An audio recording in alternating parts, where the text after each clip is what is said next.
নমস্কার। কবি সলিল চৌধুরীর এক গুচ্ছ চাবি। উত্তরাধিকার সূত্রে পেয়েছি শুধু এক গুচ্ছ চাবি। ছোট বড় মোটা বেটে নানা রকমের নানা ধরনের চাবি। মা বললেন, যত্ন করে তুলে রেখে দে।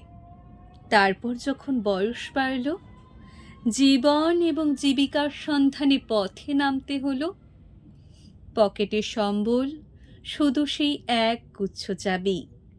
ছোট বড় মোটা বেটে নানা রকমের নানা ধরনের চাবি।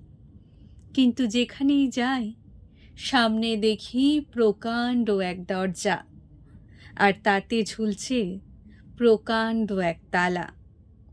পকেট থেকে চাবির গুচ্ছ বের করি। এ চাবি সে চাবি ঘোরায় ফেরায়, লাগে না, খোলে না। শ্রান্ত হয়েই ঘরে ফিরি।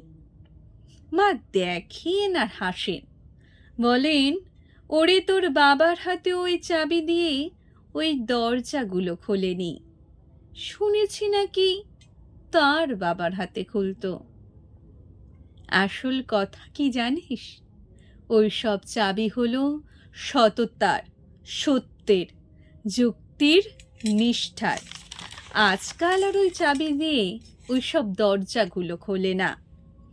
তবু তুই ফেলে দিস না, যত্ন করে তুলে রেখে দিস। তুইও যখন চলে যাবি, ওই সব চাবি দিয়ে তোর সন্তানদের হাতে দিয়ে যাস ওই সব চাবির গুচ্ছ। হয়তো তাদের হাতে, হয়তো কেন, নিশ্চয়ই তাদের হাতে একদিন ওই সব সততার, সত্যের, যুক্তির, নিষ্ঠার চাবি দিয়ে জীবনের বন্ধ দরজাগুলো খুলে যাবে, খুলে যাবেই। ধন্যবাদ।